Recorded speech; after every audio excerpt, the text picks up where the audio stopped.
That's not for this section, I'll just set it aside, Minji said, folding a freshly unwrapped blanket tightly against her chest and nudging it behind the service cart. The crinkling of plastic, low hum of air vents, and the slip of a briefcase wheel on brushed aluminum flooring cut through the hush of early morning first class. Half a dozen eyes darted up, older, younger, all blinking at the sight of a woman with close-cropped silver hair, tortoiseshell glasses gleaming, lips pressed into a neutral line as she carefully folded her morning paper upon the tray table. On the seat back in front of her, a small notepad embroidered with the seal of a government department poked from a leather satchel. Minji angled her shoulders, voice soft but crisp. "Ma'am, I'll have to check with my supervisor about amenities in this cabin." Her gaze lingered on the window's reflection before drifting over to a pair of students lingering in the aisle, phones half raised. The woman set her paper aside, fingers steady. "Is there a reason I'm being denied a blanket?" Minji's knuckles whitened on the cart handle. "Inventory's tight. Policy says some amenities are reserved. I'll explain if you'd like." A gust of announcements rippled from the PA. "Final boarding call for Flight 357, O'Hare to Miami. All passengers should be seated." The old woman adjusted her glasses, hand lingering on the corner of a thick document case stamped with urgent travel instructions. A calendar notification blinked silently on the watch at her wrist, her thumb absently tracing its edge. Minji looked over her shoulder, voice pitched low for the aisle. "You know it's easy to cause delays. No one wants that, especially not the folks up front." The students in 2D and 2E edged forward, curiosity sharp in their eyes. The sound of luggage thudding into the overhead bin, a staccato laugh from 3 rows back, the hush when the protagonist leaned forward, silent. The girl in 2E whispered to her friend, "That's Dr. Constance Lyle, isn't it?" But the hush had already thickened. There was unfinished business in the air and too many eyes watching a blanket denied. 30 seconds stretched, someone at the back snapped their seat belt. A bead of condensation slid down the untouched glass of water at her elbow. And the smallest motion, her thumb flicking back another notification on her phone, became the promise. This morning had higher stakes than comfort. Not everyone would walk off this flight the same. "Policy says amenities rotate," Minji repeated, stacking words on top of each other like fortifications. She was stricter this time. "Next, please." Constance Lyle drew a breath. The wrinkle of her sleeve brushed the document case as she turned to the window, letting the dawn blade sideways through the glass and strike her cheekbone, a line of demarcation. Today she would not be moved so easily. "Let's verify that, shall we?" Her voice was quiet, each syllable measured. Minji stiffened, clipboard pressed against her stomach. "Only if you have all morning, ma'am. Some rules don't change." Behind that, an entire world, ticking toward a different deadline. The phone in her lap vibrated twice, a second, then a third time, not from her family. She didn't read the messages. Overhead, the flight display counted down minutes to pushback, red digits haloed in amber. No one moved, not for a beat.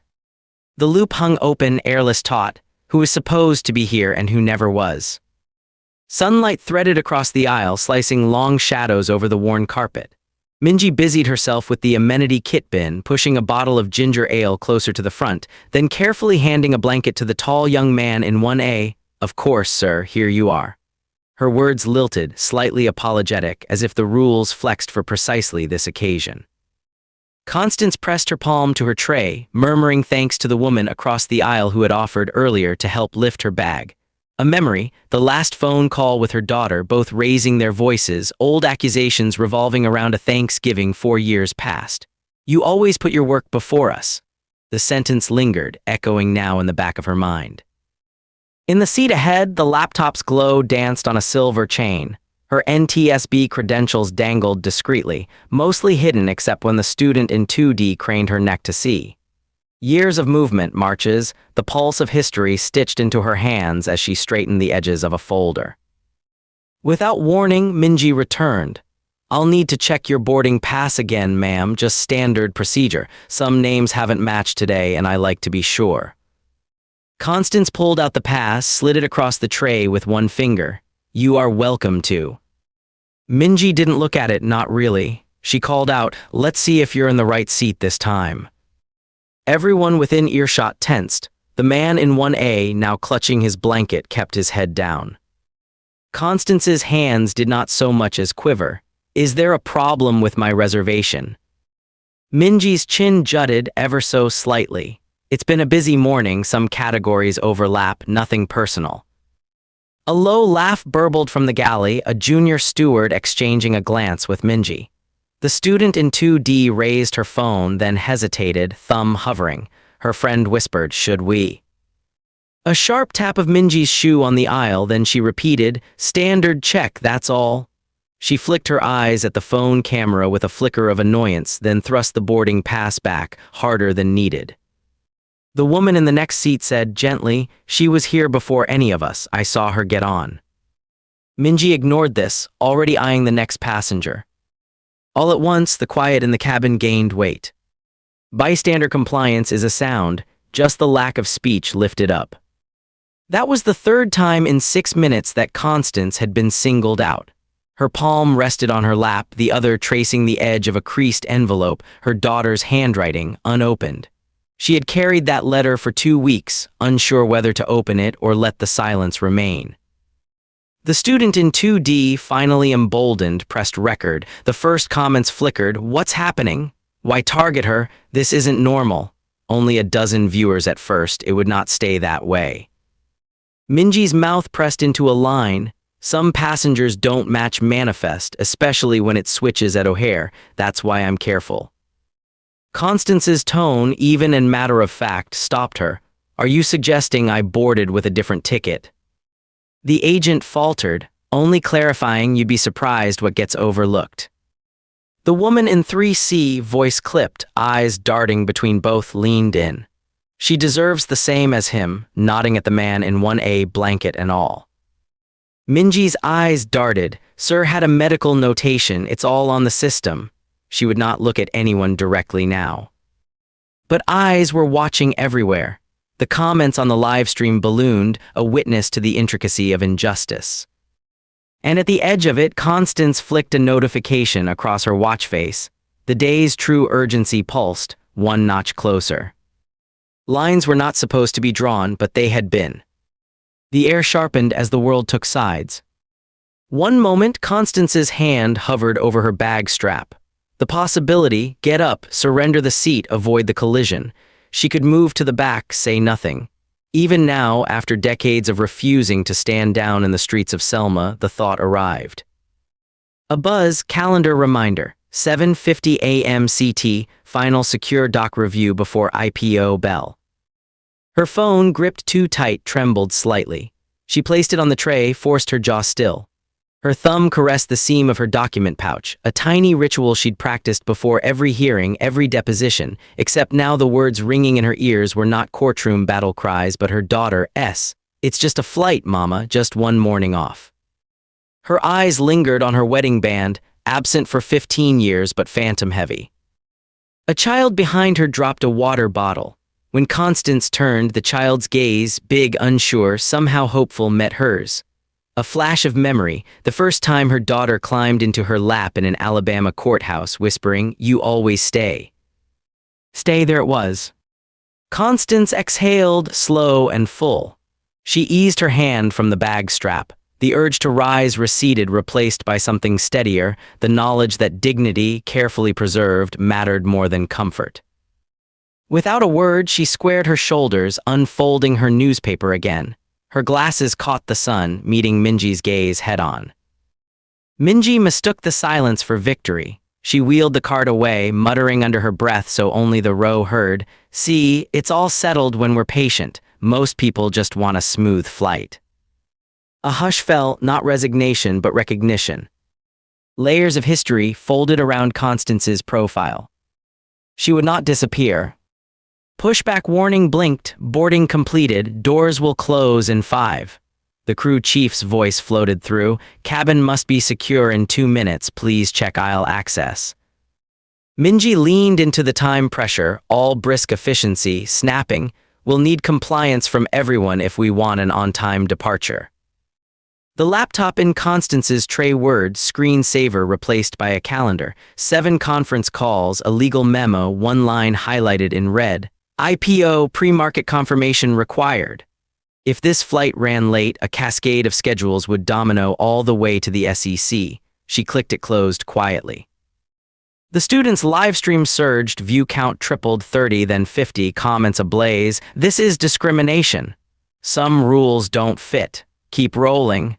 The friend tapped the glass, whispering, "They're DMing me, media wants in." A ripple of uniform passed down the aisle, a senior purser, Jordan, crisp navy lapels, a badge clipped at an angle. He paused. "Excuse me, what's the issue here? Ma'am, do you need assistance?" Minji stepped forward, attempting poise. There's confusion with amenities, the manifest's shifting names. Some passengers request extras that aren't allocated. Jordan's eyes flickered to Constance. "Have you made more than one request?" "Constance, I requested a blanket, twice denied, once after it was given to another." He nodded even, then turned to Minji. "Do we have a documented shortage? Please show me the log." Minji's jaw flexed. "Logs aren't always up to date, sir. Some passengers present as eligible when in fact." The student in 2D panned her camera to Jordan, whispering for her audience, "He's not taking sides yet, but watch her, she knows the rules." Jordan paused, considering. "Ma'am, you seem familiar with procedure. Regulations aside, may I ask, are you traveling on a government matter?" Constance held his gaze. "I'm familiar with federal travel protocols, yes." Jordan's brow pulled tight. "Which section stipulates allocation, MS?" A ghost of a smile on Constance's lips. 14 CFR, Section 258.12, customers with seniority or title traveling on government assignments may not be denied basic amenities unless a safety override is invoked. Jordan stood perfectly still, a second, then 2, then glanced at Minji, whose grip on her clipboard had gone slack. The air changed. "Jordan, please confirm her credentials, Miss Lim." For the first time, Minji's voice quivered. "I need to make a call." From the tray, Constance closed the document pouch, then looked straight ahead. Her answer had silenced the room. Jordan dialed, voice measured. "Operations Control, this is Purser Jordan, priority verification for first-class manifest, name Lyle, seat 2B, yes, that Lyle. Clarify status, please, yes, government designation indicated." He paced 3 steps, his nostrils flared, eyes darting between clipboard and laptop. He tapped the screen, knuckles tense. "Repeat that last name, Control. Full title, please. Yes, that's what I asked. All right, I'll wait while you pull it." Shoulder tight, he turned back to the cabin. The students held their breath, one tiptoeing to catch Jordan's face, comments now flooding 2 lines per second. "Jordan, is that clearance classified? I'll hold." He stared at the floor, jaw clenched, then drew in a long breath and straightened. His tie slipped askew. "Apologies, confirm the department, spell that. Yes, yes, okay, relay full details now." He scribbled a note, shaky for the first time all morning. Behind him, Minji rubbed her fingers over her uniform stitching, blinking too often, mouthing silent syllables. Her gaze darted every couple seconds to where Constance watched, silent as granite. "Jordan, she's listed as wait, please restate, lead, all right, senior, that can't be correct, but I'm writing it down." He glanced up, catching Constance's steady expression, then looked at the students' phones. "She's what, who?" His voice dropped. The cabin, so recently all tension, now held a crackling, uneasy quiet. 2 rows back, a middle-aged man closed his laptop, as if unwilling to record even a keystroke of this moment. Jordan nodded once, stiff, careful. "Understood, thank you, I'll proceed per regulation." The pause was long, one breath, another. Minji's knees bent, a half-step sideways. Outside, ground crew paused mid-marshalling. The camera zoomed, view count past 100. Someone in the chat began tagging news affiliates. Constance, unbothered, reached for her notepad. Her hand did not shake. She uncapped her pen, circled 1 line, then closed it again. Everything was about to break loose. The captain entered just as Jordan ended his call, a phone pressed tight to the shell of his ear. "I need to clarify something with headquarters," was all he said, eyes flickering back and forth between Jordan, Minji, and Constance. Jordan slid alongside him, keeping his voice to a careful whisper. "She's on our list as Dr. Constance Lyle, NTSB, lead on last month's incident. Manifest shows special status. Are you seeing the same thing up front?" The captain squinted. "Wait, lead investigator for the accident in Tucson." Jordan's nod was infinitesimal. For a moment, no one moved. The hum of the jet bridge, a click as a student fumbled her phone. The quiet unmistakably electric. The captain pressed the receiver again, dialed an internal code, and waited. "Yes, who's the officer on record for 2B? Yes, the same Dr. Lyle." Minji's posture finally cracked. Her shoulders slumped as she tucked the stiff, immaculate blanket under her arm, nearly dropping it. Jordan's jaw clicked. "She's not just any passenger." The captain's voice held a tremor now, but also awe. "She's the reason our routes are still flying. If she's not treated per regulation, we'll be facing federal review right now." In the aisle, both college students had their phones up, jaws nearly unhinged. Comments flew. "This is huge. The woman in 2B is NTSB lead? Oh, it's over for them." Minji's grip slackened, her mouth opened, then closed. The blanket dropped, folded, unused, onto the carpet. Someone in 3C looked down at their shoes. Another flicked off their phone, cheeks burning. Constance waited one beat, silent, simply present. Then, federal oversight comes when basic decency fails. Her words melted into the hush like water over cold stone.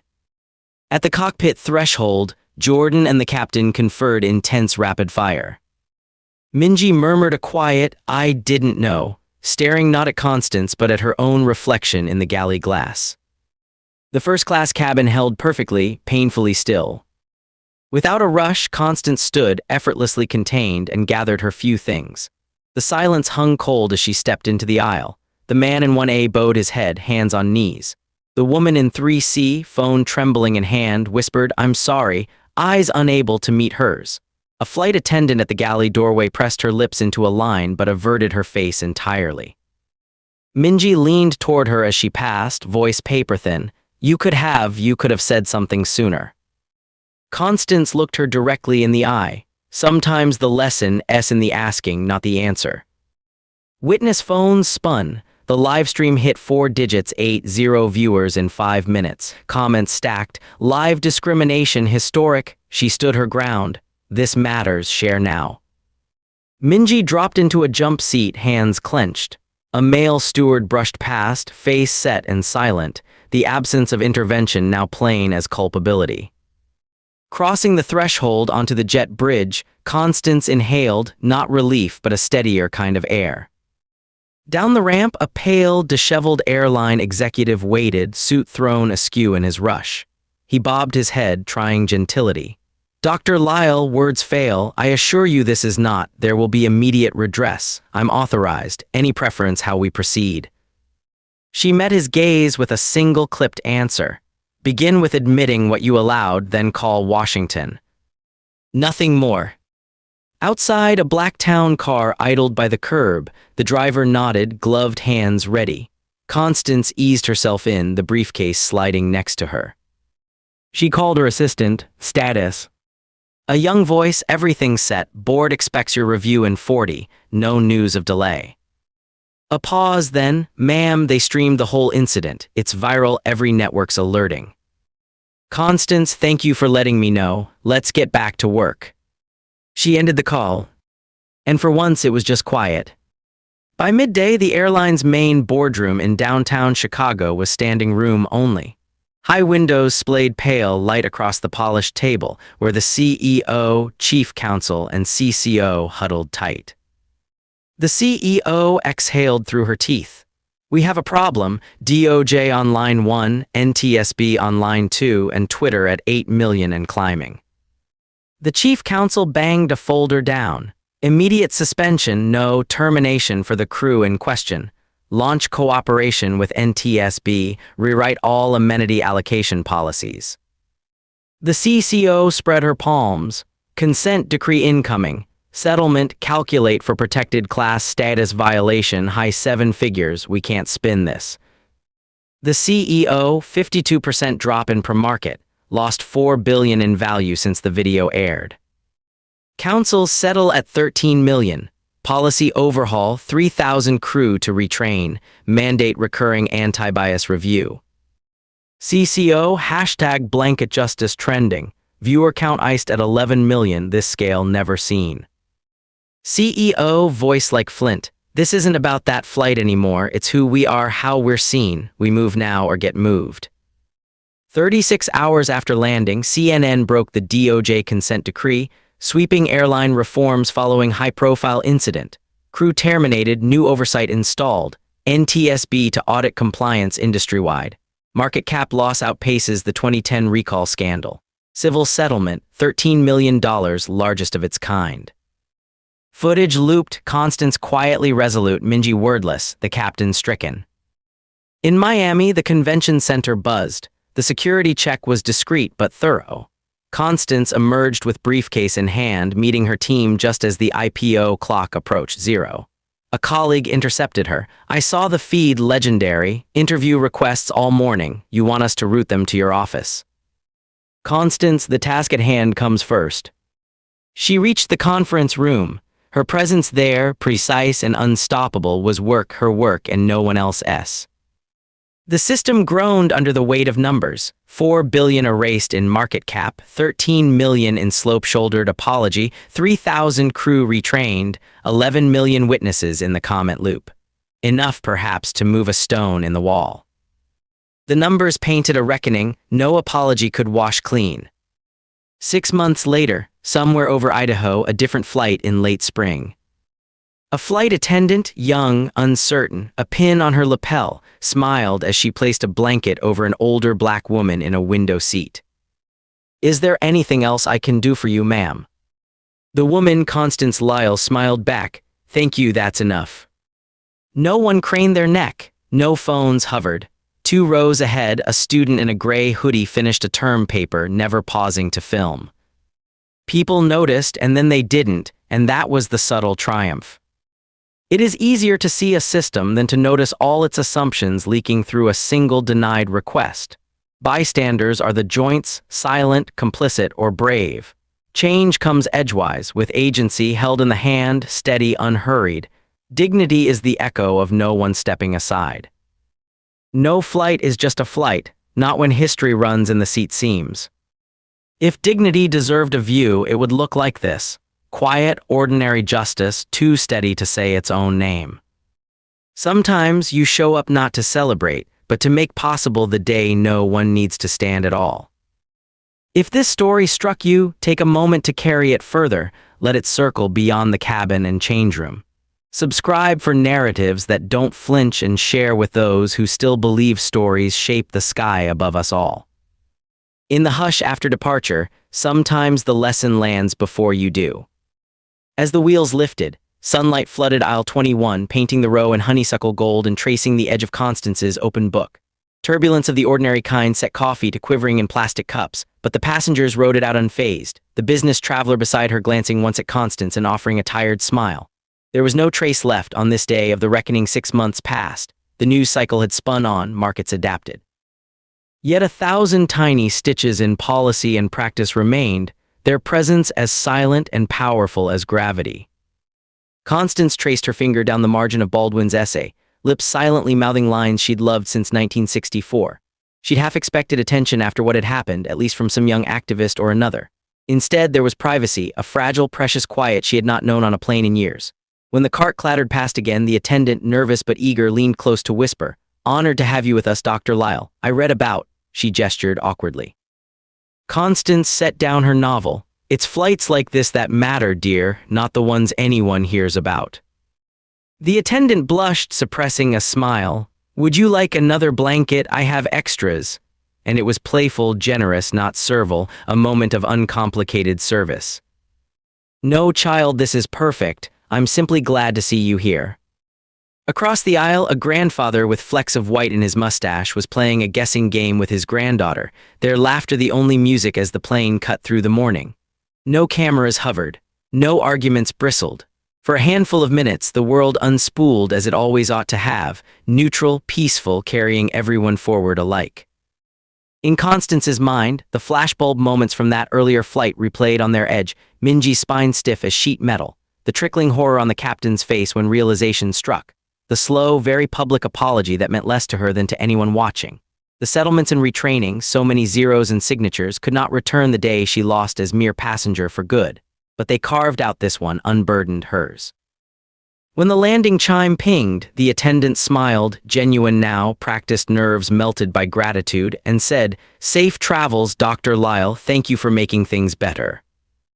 Constance pressed her hand lightly over the thin hotel envelope in her purse, her daughter's handwriting inside, opened, worn along the folds, reread 100 times in the months since. She smiled, "You helped." Then she walked down the jet bridge into spring green, glad for the miracle of not being noticed at all. Elsewhere in a quiet O'Hare terminal, a different life was shaped. A group of newly hired flight attendants gathered with their training lead, a tall woman with carved cheekbones and an easy laugh. The classroom's windows spilled sun across binders stamped "Do Not Remove," the air, thick with coffee and the unique anticipation of a first day. The trainer, firm-voiced, gestured to the case study slides projected bright on the wall. "Can anyone tell me about the Constance Lyle incident? I know it was a national story, but I'd rather hear your take."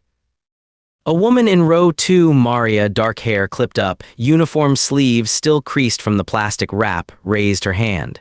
"That was about a blanket, right? About who gets treated as a person." "Exactly," the trainer said. She scrolled forward. On the screen, old hashtags flickered, blanket justice, equal sky. It started as just a comfort item. Where did it end? Federal policy changes, crew terminations, massive settlement, a young man called, the group sat up straighter. More than that, the trainer said. She waited for silence. "We all fly on the trust that kindness isn't rationed. Policies are important, but where did this begin to go wrong? Someone saw themselves as protecting the system instead of the passenger," Maria replied, a little bolder now. Her eyes darted to her classmates for backup, found nods. The trainer paused long, inviting the lesson to settle. "Don't let a checklist blind you to justice. Sometimes the rules are the problem." She turned off the projector and her tone softened. "You are here to see, to listen, and when the world watches, you stand with the passengers who have stood alone too long." For a moment, nobody moved, then chairs screeched, small voices piped up. "I remember seeing that on my friend's feed. My mom sent me the article." The story had become part of their induction, not as warning, but standard.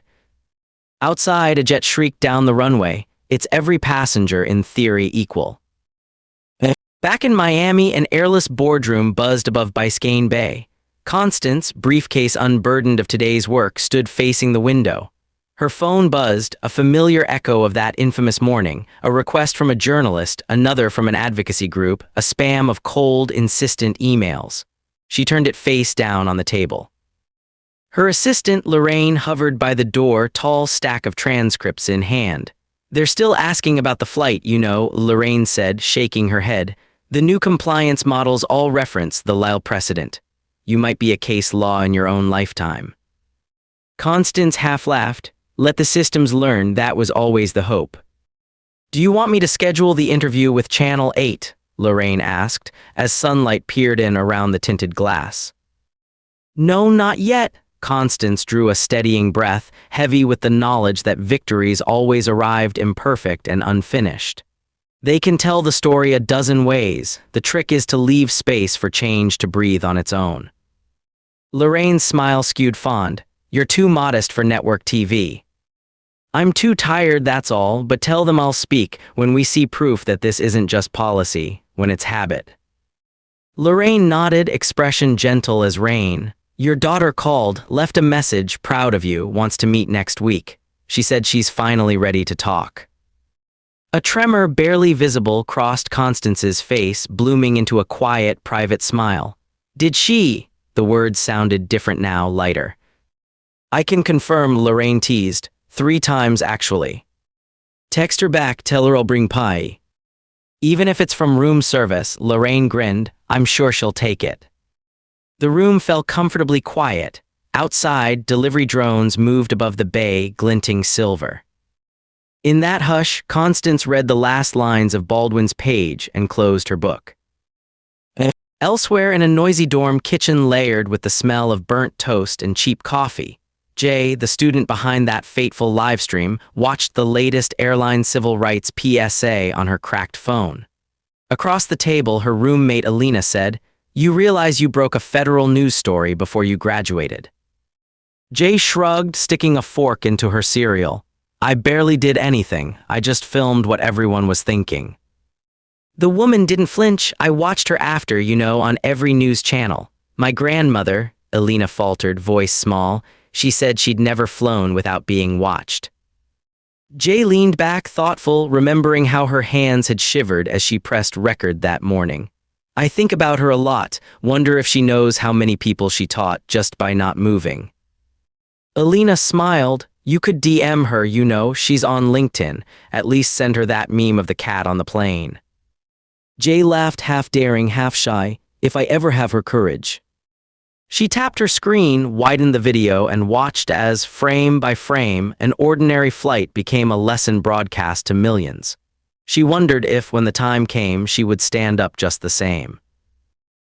At a sunlit breakfast table in Atlanta, Minji, no longer kin to airline blue but in hospital scrubs, sipped dark tea and scanned the local paper. Her photo, old and unflattering, glared up from an op-ed about accountability. Beneath her thumbnail, lines of type. "Right training is not the solution. We must hire only those who can see the people behind the process." Sighing, Minji fingered the hospital badge now clipped to her chest. Not all changes were welcome, but they were changes nonetheless. She had spent months in required counseling, then more in job interviews where long pauses and 2-page background checks made their own judgments about her. In the months since, no day had passed when she didn't replay the words she never said. No day without wishing, just once, she'd stopped for the truth rather than the checklist. She scrolled past the article halfway through her toast and caught a report on the Lyle Standard now printed on every airline's procedural placard. In the margin was a quote, "The lesson, S in the asking, not the answer."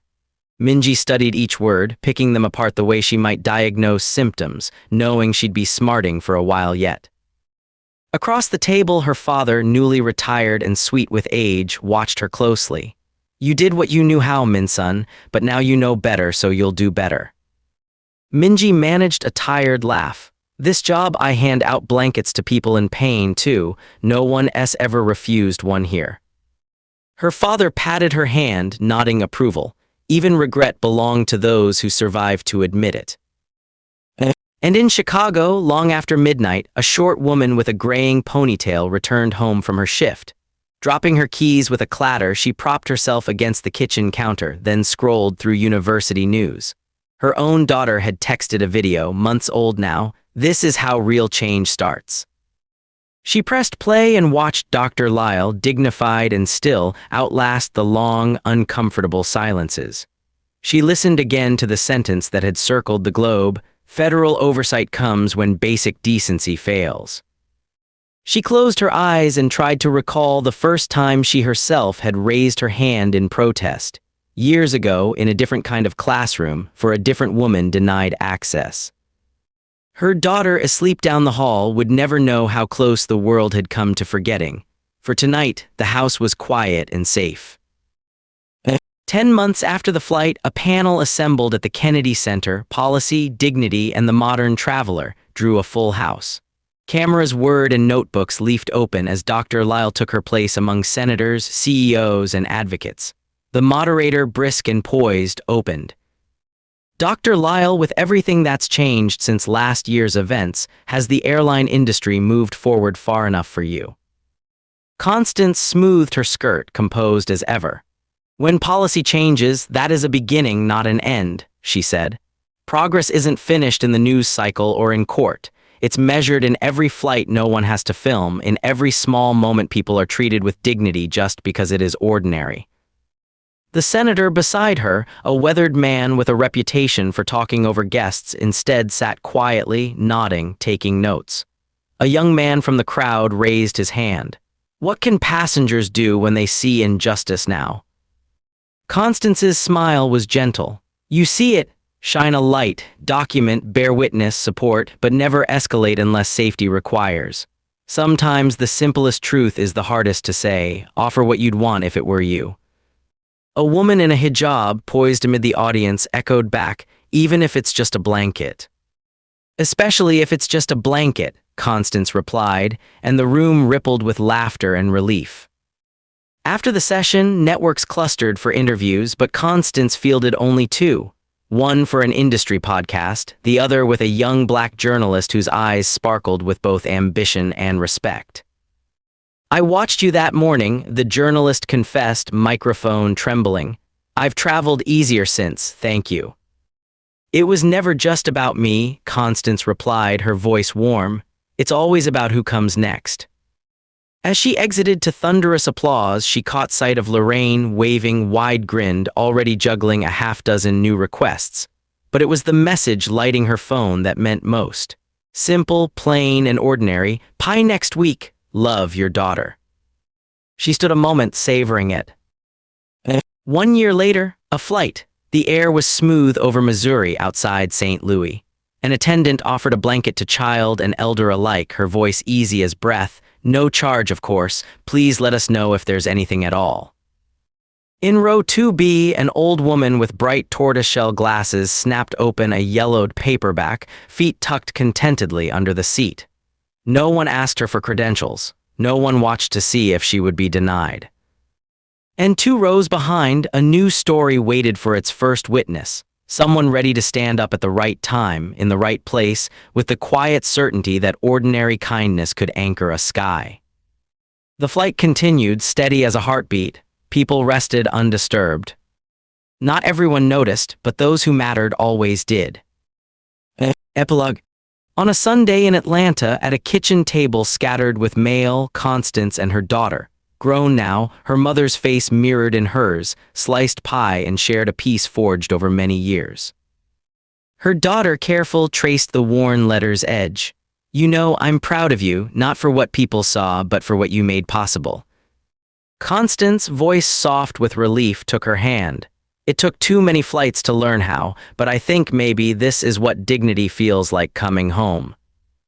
And for a breathless moment, in sunlight and gentle laughter, there was nothing left to prove. The lesson had finally landed.